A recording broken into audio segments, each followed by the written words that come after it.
Starting next month, you'll pay rent if you want to stay here. Maybe it'll teach you some respect. The words sliced through me like glass under skin. Respect as if the late nights editing video weren't proof enough. Respect as if chasing dreams was laziness. Respect as if love came with an invoice. My throat burned, but my face stayed still. My silence was louder than their voices. Hi, everyone. My name is Florence, I'm 27, and I've built a fragile empire out of borrowed laptops, coffee shop Wi-Fi, and the kind of determination you can't measure in paychecks. E-design campaigns. I stitch memories into films. And I chase a vision no one else dares to see. To them, though, I'm just a shadow in their house. Burden. A dead weight. Last week, Mom's neared. When will you finally grow up? Dad smirked over his glass. Dreamers don't pay the bills, but silence sharpens. And I'd been sharpening for months. That night, I unzipped my duffel with the precision of a surgeon. Hoodies folded like armor. My camera, my hard drives, tucked like treasure in a chest. Grand's denim jacket, thread bare but brave, rested on top. Each item was a heartbeat. Each sip a declaration. I'm leaving before they can make me crawl. Mom's shadow lingered in the doorway. Don't be dramatic. I'm not, I whispered. I'm being exact. Dad's voice rolled down the hallway. Shut that door by midnight. I always meet my deadlines, I answered without looking back. I laid my house key on the dresser. It gleamed under lamplight like a coin left on a grave. On the porch, the night smelled of damp earth and unfinished stories. The street hummed low like it had been waiting for him to choose myself. Behind me, the house side, walls swollen with contempt, pretending not to care. Ahead, the dark stretched, endless, uncharted, alive. And in that moment, for the first time in years, I felt weightless. Because dead weight doesn't stay behind. It walks forward into the storm. The rain began just as I reached the corner. Not a heavy downpour, just thin silver needles pricking my skin. As if the night wanted to baptize me before I crossed into something new. My duffel grew heavier with every block, straps digging into my shoulder. But my steps never faltered. I didn't know exactly where I was going. Just away from the sneers. Away from the dinners where silence was louder than laughter. Away from the walls that pressed closer each time I breathed. The bus stop at Pine and Alder glowed under a flickering street lamp. A man in a soaked trench coat muttered to himself on the bench, tapping a rhythm against his thigh. It stood a few feet away, clutching my bag, heart pounding like I'd committed a crime. Maybe in their eyes I had leaving before being shoved out, refusing to shrink. My phone buzzed in my pocket. A message from Mom. Don't be stupid. You'll come back when you realize you can't survive alone. I stared at the screen, water dripping from my lashes, and for a split second, doubt coiled through me. Could I survive? Rent, groceries, bills, adult storms waiting to swallow me whole. But then I remembered the way Dad's fork clinked ket against his plate when he called museless. I remembered the way Mom laughed when I said I'd landed a client. Doubt evaporated like steam. The bus arrived with a wheeze. Doors groaning open. Warm air spilled out, smelling faintly of oil and old carpet. I climbed aboard, dropped a few crumpled bills into the machine, and slid into a seat near the back. My reflection stared back at me in the rain-streaked window, pale, damp, but lit with something fierce. As the city blurred past, I pulled out my notebook, the one with invoices stapled inside, and flipped to a blank page. My pen scratched across it. This is not the end. This is the proof. Behind me, Thessaly exhaled. Ahead of me, a map unwritten, and in that fragile silence between departure and arrival, I made myself a promise.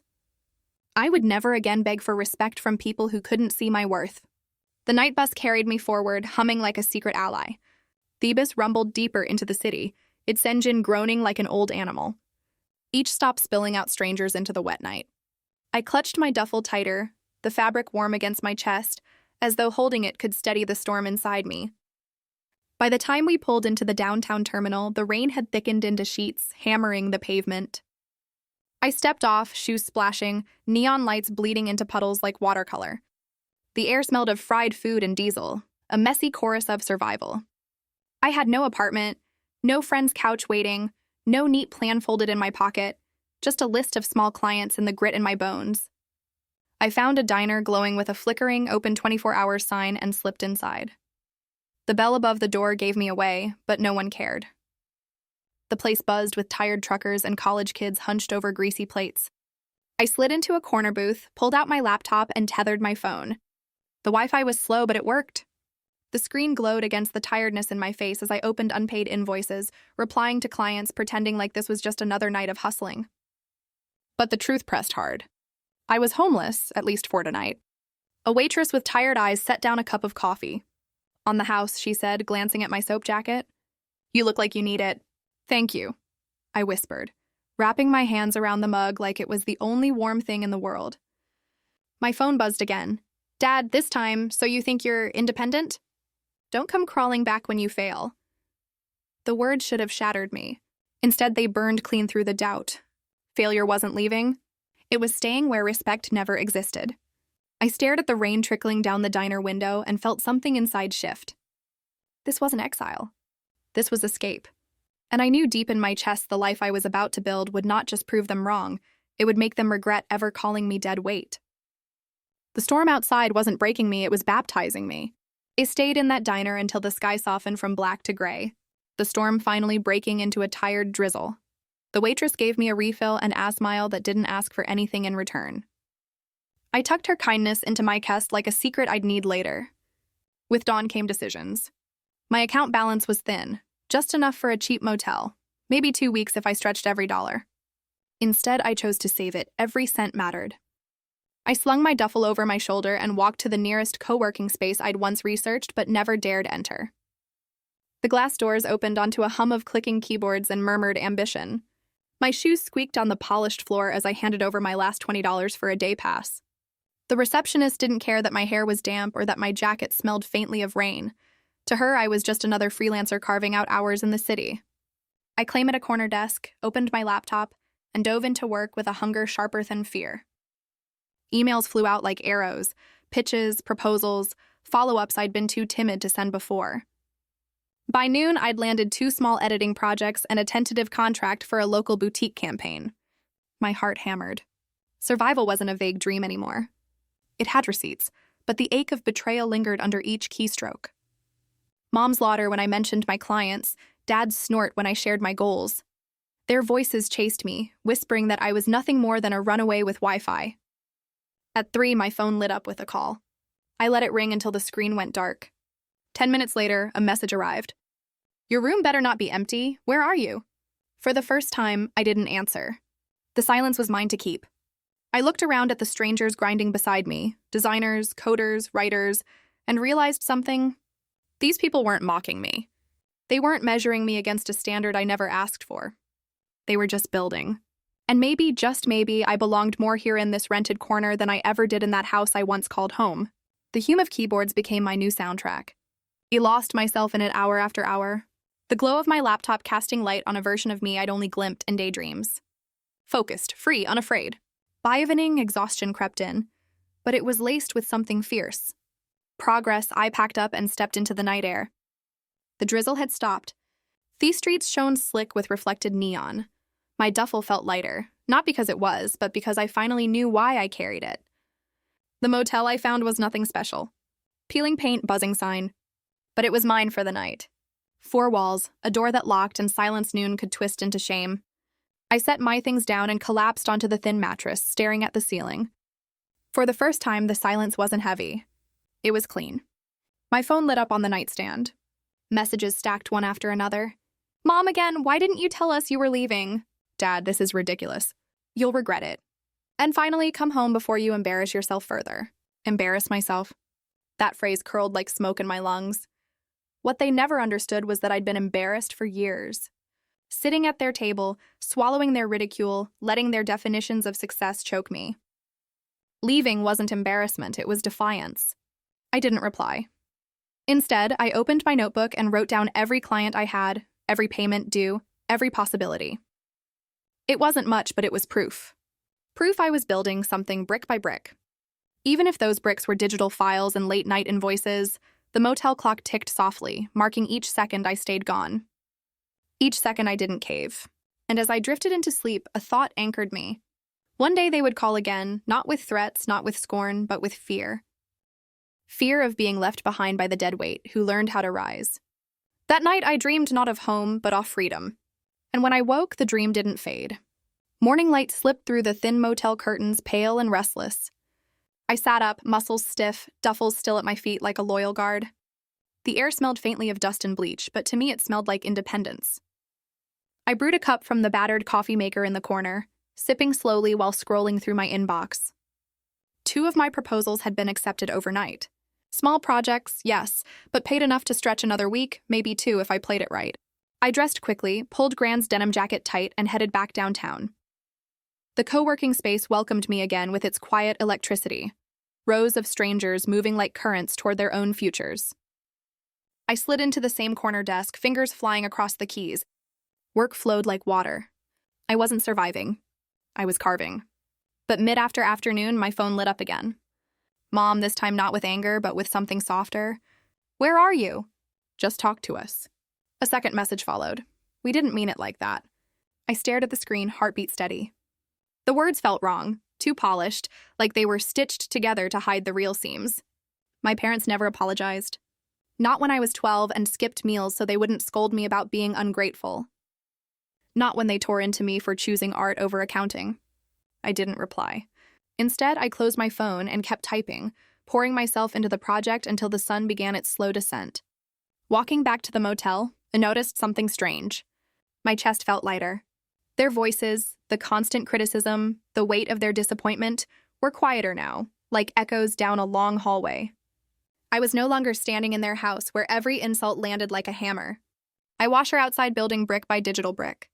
Back in my room, I made a vow, whispering it into the stillness. I'll never let them measure me again.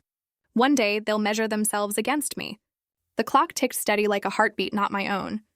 And for the first time, I smiled at the silence. The breakthrough came a week later. I was sitting at that same corner desk, sipping burnt coffee, when an email popped up with a subject line that made my breath hitch. Partnership proposal. A mid-sized marketing firm had seen one of my campaigns floating online. They wanted me not as a freelancer, but as a contracted creative. The pay wasn't millionaire money, but it was steady, professional, and triple what my parents ever believed I could make.